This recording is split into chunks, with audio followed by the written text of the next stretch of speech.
नमस्कार। अपन समाचार में स्वागत है। शुरू करी कोरोना के प्रसंग से।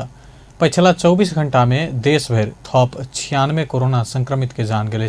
एही संगे नेपाल में 7047 कोरोना संक्रमित के एखन धरि जान जा चुकल है।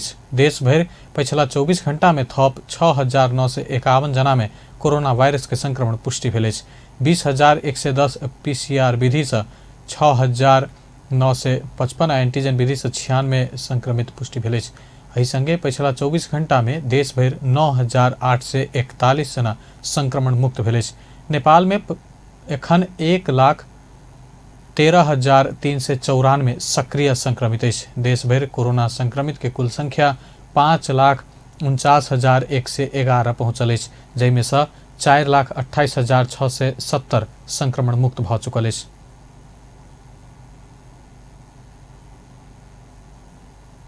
प्रदेश 2 में पिछला 24 घंटा में 329 संक्रमित भेटल है। स्वास्थ्य निर्देशनालय दिन तथ्यांक अनुसार महोत्तरी में 98, धनुषा में 95, सिरहा में 38, परसा में 25, सप्तरी में 29, सर्लाही में 15, बारा में 11, रौतहट में 10 आ अन्य प्रदेशक 8 संक्रमित भेटल है। एही संगे प्रदेश 2 में कोरोना के कुल संक्रमित संख्या 31,905 पहुंचल है। प्रदेश 2 में पिछला 24 घंटा में 12 कोरोना संक्रमित के जान गए। प्रदेश 2 में कोरोना से जान गुमावे वाला के संख्या 6 से 39 पहुंचल है। तहिना 20,493 गोटे संक्रमण मुक्त भ चुकल है। प्रदेश 2 में एखन 10,773 गोटे सक्रिय संक्रमित रहल है। प्रधानमंत्री केपी शर्मा ओली नीतिहीन गठबंधन के सीढ़ी चढ़ कर सरकार में जेनाई राजनीतिक झेली रहल टिप्पणी के प्रधानमंत्री केपी शर्मा ओली शुक्र दिन राष्ट्र के नाम में संबोधन करते दलीय प्रणाली में दल के अनुशासन से बाहर जाकर नीतिहीन गठबंधन बनाकर ओकरे माध्यम से सरकार के नेतृत्व में जेनाई और राजनीतिक झेली भेल बतौलनि। अपना लेल सरकार के नेतृत्व साधनाई मात्र नहीं भेल कहत ओ लोकतंत्र के सुदृढ़ीकरण करक लेल ताजा जनादेश में जाके निर्णय लेने दावी कयलनि। ओ निर्वाचन में जेनाई प्रतिगमन कहबला सब जनता के सार्वभौम सत्ता के अस्वीकार के बतौलन।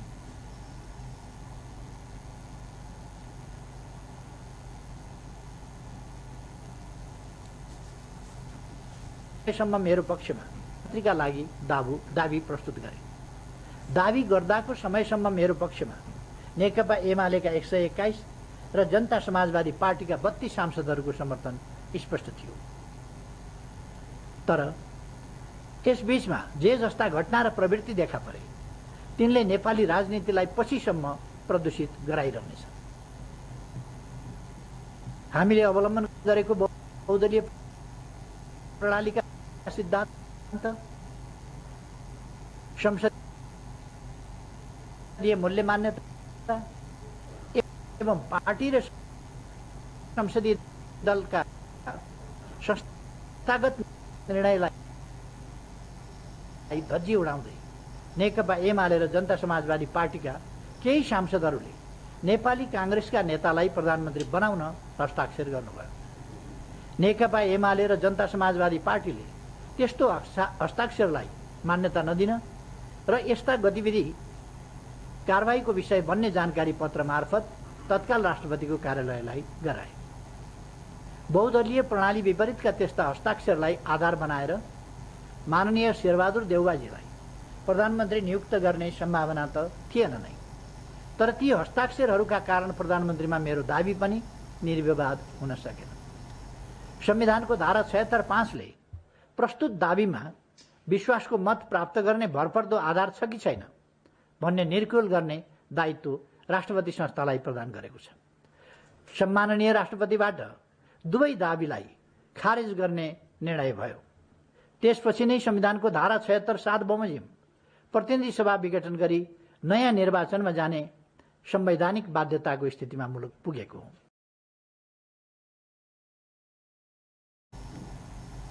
पिछला 3 वर्ष भर नेपाल विभिन्न क्षेत्र में उल्लेख्य प्रगति हासिल केने, संविधान पूर्ण रूप में कार्यान्वयन आयल, संघीयता स्थायित्व प्रदान केने, लंबा समय धरि खाली रहल संवैधानिक निकाय से पूर्णता पौने, हिंसा के रास्ता चलल समूह शांति प्रक्रिया में आयल, देश हिंसात्मक द्वंद्व से मुक्त होबऽ के साथे पृथकतावादी गतिविधि सेहो अंत भेनाइ एहि कालखंड के महत्वपूर्ण उपलब्धि के रूप में रहल ओ उल्लेख केलनि।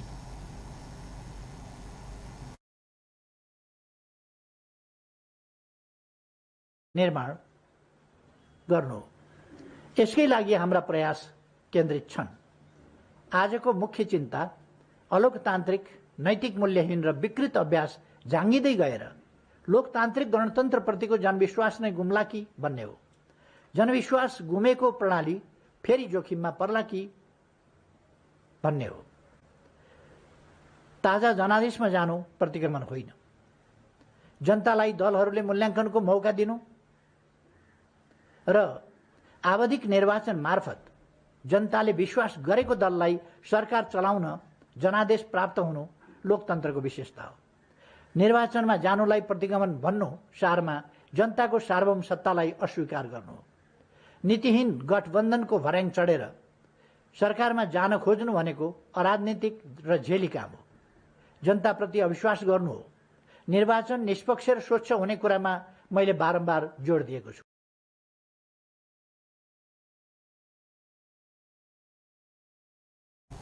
प्रधानमंत्री ओली भौतिक पूर्वाधार, सड़क, पुल निर्माण, खानेपानी, भूकंप से क्षतिग्रस्त भेल ऐतिहासिक आ पुरातात्विक संरचना के पुनर्निर्माण करऽ के काज भेल, सुरक्षित आवास निर्माण, सुकुम्बासी समस्या समाधान करऽ आयोग गठन काज करऽ शुरू केने लगायत के काज सबके विवरण प्रस्तुत केलनि। प्रधानमंत्री केपी ओली महाकाली पूर्व के जमीन नेपाल के जमीन भेला से ओ जमीन फिरता अनबाक विषय में भारत संग गंभीरता के साथ बातचीत भ रहल बतौलनि अछि। प्रधानमंत्री के सरकारी निवास बालुआटार में नेपाल में रहल अंतर्राष्ट्रीय मीडिया के संवाददाता सब संग अंतर्क्रिया करैत ओ वर्षों से नेपाल के भूमि भारत प्रयोग करैत अयला से फिरता आनऽ के लेल समय लगबाक बतौलनि। ओ महाकाली नदी पूर्व के जमीन नेपाल के भेल आ ओहि जमीन के राजनीतिक आ प्रशासनिक नक्शा में शामिल क संविधान के अनुसूची में सेहो राखि चुकल उल्लेख करैत ओ भूभाग फिरता आनऽ के लेल भारत संग वार्ता भ रहल बतौलनि। उत्तर पूर्वको भनौँ, महाकाली पूर्वको जमिन नेपालको जमिन हो र हामीले हाम्रो जमिन हाम्रो राजनीतिक तथा प्रशासनिक नक्सामा सामेल गरेर पास गरेका छौँ र त्यसलाई संविधानको अनुसूचीमा पनि सामेल गरिसकेका छौँ। यस सम्बन्धमा भारतसँग हामी गम्भीरताका साथ कुराकानी गरिरहेका छौँ। तर यथार्थ के हो भने विगत 58 वर्षदेखि लिम्बियाधुरा, लिपुलेक र कालापानी क्षेत्र भारतको नियन्त्रणमा रहेको छ र हामीले संवादको माध्यमबाट त्यस क्षेत्रलाई फिर्ता ल्याउनु छ। जबसम्म भारतको नियन्त्रणमा छ र फिर्ता आएको छैन तबसम्म फिर्ता आएको स्तरमा व्यवहार हुन सक्ने कुरा भएन। अहिले मैले भने 58 वर्षदेखि त्यो भारतकै नियन्त्रणमा छ। हामी भारतको नियन्त्रणबाट फिर्ता ल्याउने प्रयास गरिरहेका छौँ, त्यसमा संवाद गरिरहेका छौँ।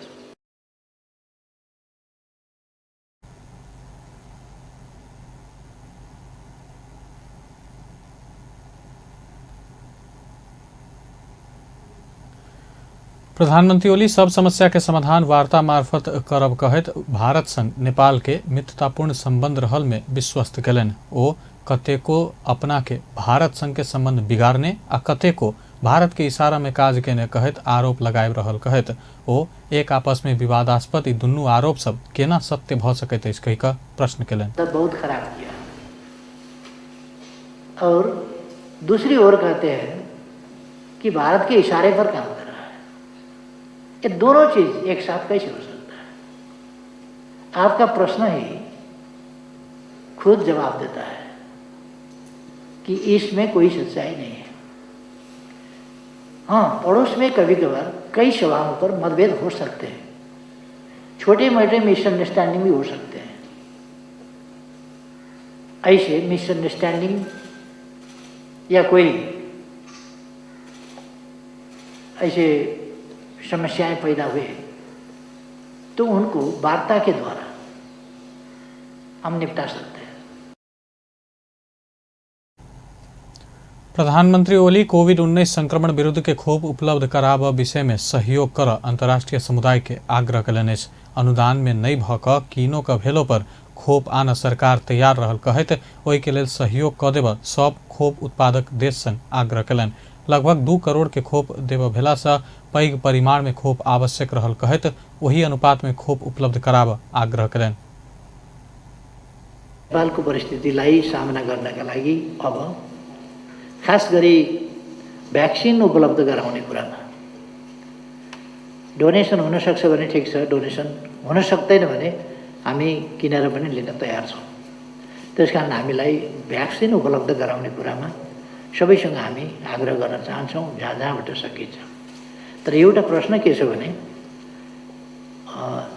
अलिकति 2-4 लाख 5 लाख 10 लाख गरेर लिन अप्ठ्यारो हुन्छ, किनभने डबल डोज लगाउनु पर्ने हुन्छ र एउटा मान्छेलाई एउटाको डबल डोज र फेरि अर्को एउटालाई एउटाको सिङ्गल डोज, अर्कालाई फेरि त्यसैलाई अर्काको डबल डोज गर्न मिल्दैन।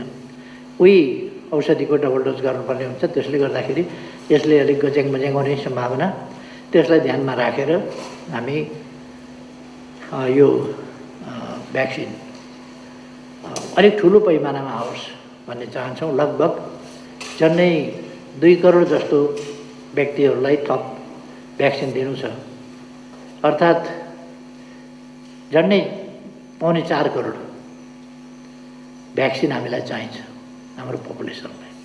त्यसकारण अलिक ठुलो मात्रामा हामीलाई भ्याक्सिन उपलब्ध गराउनका निम्ति म सबै मित्रहरूसँग पनि आग्रह गर्न चाहन्छु। र प्रधानमंत्री ओली सरकार के विरोध करवला सब प्रतिनिधि सभा विघटन करत निर्वाचन के मिति तोक निर्णय के असंवैधानिक कही का विरोध कर रहल उल्लेख कलन। सरकार के विरोधी सब सरकार से जारी कल गेल अध्यादेश के संबंध में से विरोध भ रहल अपना के जानकारी रहल बतौलन। ओ विपक्षी सब कोविड-19 के दोसर लहर के राजनीतिक अभिष्ट पूरा कर माध्यम बनौने दावी कलन। जनकपुर धाम में विद्युत आपूर्ति अनियमित भेल कहत सर्वसाधारण उपराग केलक। जनकपुर धाम में दिन भर में बेर बेर लाइन कटवा क्रम नहीं रुकला बाद स्थानीय उपराग केलक। विद्युत आपूर्ति नियमित नहीं भेला से विभिन्न किसिम के कठिनाई भ रहल ओ सब बतौलक। अब बिजुलीको यत्रो हुँदा पनि हैन, यो गर्मीमा यसरी लाइन कटेर धेरै समस्या हुन्छ। बिहान पानी आउने बेला लाइन जान्छ, अब बेलुका पनि हामीलाई छिनछिनमा एक छिनमा नै लाइन गइरहेको हुन्छ हैन। कति काम गर्दा गर्दै हामीलाई गर्नुपर्छ। त्यो पार्लरको काम गर्दा पनि कति गाह्रो हुन्छ हामीलाई। इन्फर्म गर्नु पर्यो अगाडि हामीले बिजुली काट्दैछौँ भनेर, नगरिकन एक्कासी हमें दुकानों को दौड़ दुकान के बड़ा प्रॉब्लम हो से लाइन तो चाहिए ना हमरा सबके।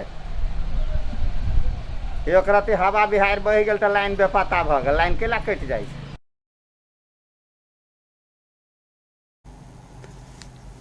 तहिना पूर्ति अनियमित भेल पर असंतुष्टि जनौलनि। नेपाल में विद्युत उत्पादन पर्याप्त रहलो पर व्यवस्थापन कमजोर रहल आरोप लगौलन। जनकपुर के जो विद्युत के समस्या छे, गर्मी में बहुत ज्यादा विकराल बताई छे। अखन जनकपुर में जैसे विद्युत प्राधिकरण के जो बिजली छे वो भरपर्दो नहीं छे, और जैसे लाइन जैसे समय समय में काट दी छे, खास करके जैसे रात्रि में सूते काल में बहुत देर काट दी छे। और जैसे सवेर के टाइम में जैसे दैनिक रूप से जैसे जनकपुर के उपभोक्ता सब जे घर घर में जैसे पानी की आवश्यकता हुई छे, लोग के बाथरूम जाए पड़े छे, टॉयलेट जाए पड़े छे, तो वो जे मशीन चलावे के लिए तो ओकरा होबक नहीं, मोटर पंप सब चलावे के लिए गर्मी में पानी जैसे जमीन में जैसे ओकर लेवल नहीं रहे छे, तो मोटर पंप चलावे पड़े छे। ई जैसे बहुत आवश्यक भेली, तो वही समय में बिजली काट दे छे, घंटों नहीं हम बेसी सवेर में, तो लाखों आदमी प्रभावित हुई छे ना। सब तो पैसा दे छे विद्युत प्राधिकरण में, खाने पानी में तो सब जैसे जरान छे, ओकर सबके मीटर छे, पैसा उठे छे। विद्युते के व्यवस्था बढ़िया नहीं भेले, एक वोल्टेज नहीं। एम्हर अही विषय में नेपाल विद्युत प्राधिकरण जनकपुर वितरण केंद्र के इंजीनियर प्रवीण मिश्र कोविड संक्रमण के कारण कर्मचारी अभाव, विभिन्न स्थान में पोल खसनाई, 6 लेन सड़क विस्तार तथा मरम्मत सुधार सहित कारण लाइन काटा पड़ रहल बतौलन। अपने चक्रवर्ती तूफान के कारण हवाहुरी लगातार आई रहल छै। लगभग विगत 3 दिन से कंटिन्यू बरसात पड़ रहल छै, ताहि लके बहुत समय के जीर्ण पुल सब चले से सब खरीद पड़ल छै। रूप के हांगा सब अपने के छै लाइन सब में ओकरा सब हटा रहल छी। तैयो ई अपने के जनकपुर धाम उप महानगर पालिका के जे एरिया से ओकरा पर जे कंटिन्यू लाइन देवे के लिए डिस्कनेक्टिंग स्विच सब से जवान करके ओई सब में हम सब जगह जगह पर सेक्शनलाइजर सब राखे वहां काटा के बस बुला देली थी यथासंभव हम सब जनकपुर धाम उप महानगर पालिका के चालू कर दी थी। ओकरा बाद अपने के एकटा से ऑक्सीजन प्लांट तक इंस्टॉलेशन भ रहल छै बेला में ओई ठाम भी हम सब बहुत काज सब के लिए ऑक्सीजन प्लांट के निरंतर सप्लाई देवे गेल। अभी ग्रामीण क्षेत्र सब में जैसे अपने बुश लैंचिंग व्यापक रूप में करे के शुक्रवार शनिवार हम सब प्लानिंग करने चलिए आई शुक्रवार ई खराब मौसम के कारण नहीं हो सकले फिर एक गत हफ्ता में आवा वाला हफ्ता में हम सब रात के एक सब कंप्लीट करे। बीच में 6 लेन सड़क के देखल बा निर्माण पहले उमर बहुत चलिए धनकेवर से लेके मोहन नगर तक भले एक आदमी के लिए अटक गए। हम सब पहले अपने देखा विभाग के रही पत्रकार के में कि जनकपुर मुख्य जो 6 लेन सड़क है वही सड़क में पूछ माघ में पोल सारे काम खत्म कर ले वाला लेकिन उनका सब के सड़क सब क्लियरेंस नहीं मिला कारण वो सब नहीं कर सकते आप सब शट डाउन मांग रहे थे कई बार उस सड़क निर्माण के क्रम में भी बहुत ट्रिपिंग मिले जना की कत एक पोल सारा पड़े तो सारा में सारा के बाद में 2 बेर ट्रिपिंग लेवे पड़े एक पोल के कारण से मैंने 11,000 सही हिसाब से इस सड़क के कारण भी अपना बहुत अद्भुत मिले अभी कोई मरम्मत सुधार के कारण भी किस लेवल पर लेकिन तो बहुत कम ले। जनकपुर धाम में विद्युत आपूर्ति नियमित करबाक लेल अपना सब प्रयासरत रहल से हो बतौलनि अछि।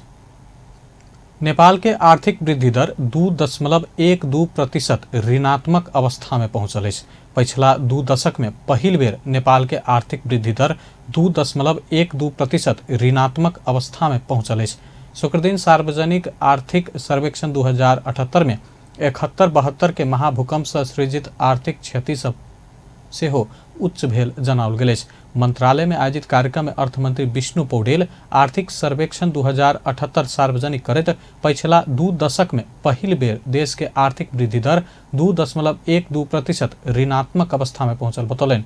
ओ स्वास्थ्य संकट के अवस्था में क्रमशः सुधार अबैत अपेक्षा सहित नेपाल के आर्थिक वृद्धि दर चालू आर्थिक वर्ष में 4.01% रह के अनुमान कयल गेलो पर चालू आर्थिक वर्ष के तेसर चौमासिक से तीव्र गति से फैल रहल कोविड-19 के दोसर लहर के कारण अनुमानित आर्थिक वृद्धि दर हासिल कर चुनौतीपूर्ण रहत बतौलनि। प्रति व्यक्ति कुल राष्ट्रीय आय में 5% वृद्धि होइत अमेरिकी डॉलर 1,196 में पहुंचल अनुमान कयल गेल अछि। ऋणात्मक भई सन् 2020 में विश्व अर्थतन्त्र 3.3% ले संकुचन भएको थियो। कोविड-19 विरुद्धको खोप उत्पादन र वितरणसँगै आर्थिक गतिविधिमा आएको सुधारको कारण सन् 2021 में विश्व अर्थतन्त्र 6.0% ले विस्तार हुने अन्तर्राष्ट्रिय मुद्रा कोषको प्रक्षेपण रहेको छ। आर्थिक वर्ष 2076-77 में कोविड-19 महामारीबाट नेपालको अर्थतन्त्र प्रभावित हुन गई आर्थिक वृद्धि दर पछिल्लो 2 दशकमै पहिलो पटक 2.12% ले ऋणात्मक रहेको छ। स्वास्थ्य संकटको अवस्थामा क्रमशः सुधार आउने अपेक्षा सहित नेपालको आर्थिक वृद्धि दर चालू आर्थिक वर्षमा 4.01% रहने अनुमान गरिएकोमा चालू आर्थिक वर्षको तेस्रो चौमासिकबाट तीव्र गतिले फैलिरहेको कोविड-19 को दोस्रो लहरको कारणले अनुमानित आर्थिक वृद्धि दर हासिल गर्ने कार्य चुनौतीपूर्ण छ।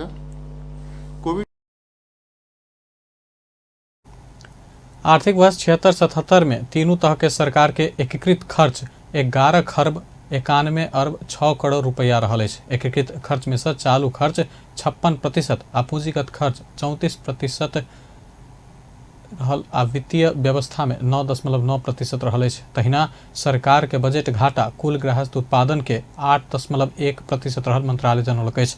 मंत्रालय कोविड-19 से प्रभावित उद्योग व्यवसायी के लेल 2077 फागुन धरि 1 खरब 42 अरब 17 करोड़ पुनर्कर्जा स्वीकृत कयल गेल जनाओल गेल अछि। कोविड-19 महामारी रोकथाम नियंत्रण आ उपचार के लेल तीनों तह में 34 अरब 11 करोड़ विनियोजन भेल में 10 अरब 95 करोड़ खर्च होबा बाकी रहल मंत्रालय जनौलक अछि। मंत्रालय के अनुसार कोविड महामारी में पड़ल व्यवसायी के बैंक ऋण के ब्याज में 10 अरब 21 करोड़ 66 लाख छूट भेटल अछि। सरकार आगामी जेठ 18 गते से चीन, कतार और टर्की में हवाई उड़ान शुरू कर लागल अछि। संस्कृति पर्यटन तथा नागरिक उड्डयन मंत्री भानुभक्त ढकाल मंत्रिपरिषद के बैठक चीन, कतार और टर्की के लेल सप्ताह में 1 दिन हवाई उड़ान संचालन कर देबा के निर्णय के जानकारी दिलनि।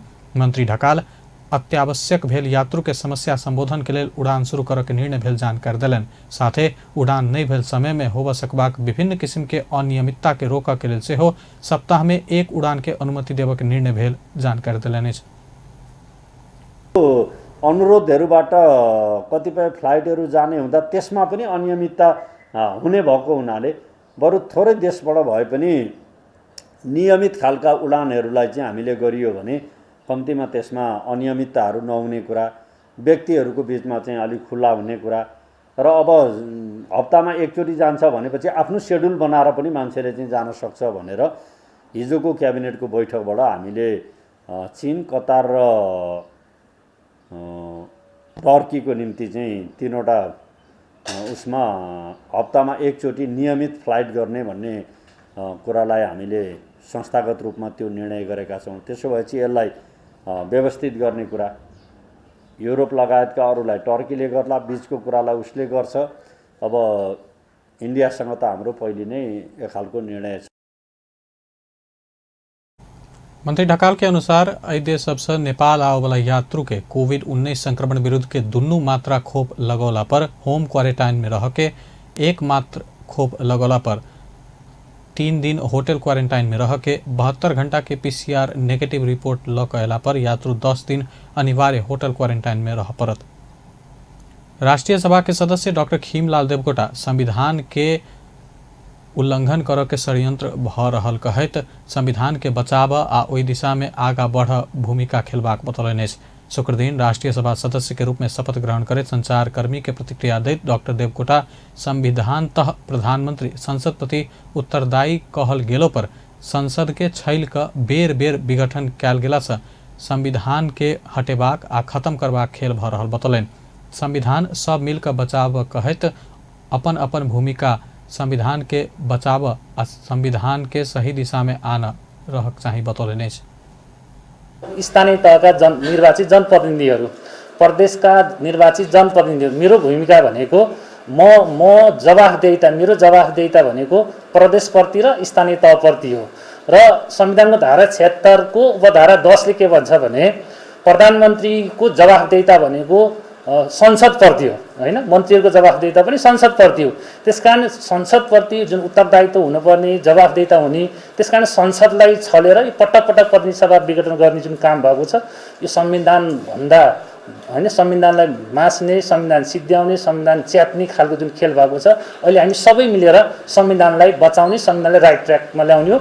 यसैमा डॉक्टर देवकोटा सर्वोच्च अदालत प्रतिनिधि सभा पुनर्स्थापना कर में विश्वास व्यक्त कलनि। संविधान के सही दिशा में आने के लिए प्रतिनिधि सभा पुनर्स्थापना के विकल्प नहीं रहल ओ बतौलनि। संविधान तह नेपाली कांग्रेस के सभापति शेरबहादुर देउवा धारा 76 के 5 अनुसार दावी क चुकला बाद देउवा के प्रधानमंत्री में नियुक्त कर नहीं क ओना संविधान से बाहर जाकर काज कयल गेल बतौलनि। ओ राष्ट्रीय सभा सदस्य के रूप में शुक्र दिन राष्ट्रीय सभा अध्यक्ष गणेश प्रसाद तिमल सिन्हा से शपथ लेलनि। डॉक्टर देवकोटा 6 गते भेल राष्ट्रीय सभा सदस्य के उपनिर्वाचन से नेपाली कांग्रेस, नेकपा माओवादी केन्द्र, नेकपा एमाले, माधव नेपाल समूह के सहयोग में निर्वाचित भेल छलाह। वो नेकपा एमाले के उम्मीदवार गृहमंत्री रामबहादुर थापा बादल के पराजित केने छला। बेस्तर अपन समाचार एखन लायत बा पल पल खबर तेज नजर देखते रहे अपन टेलीविजन। नमस्कार।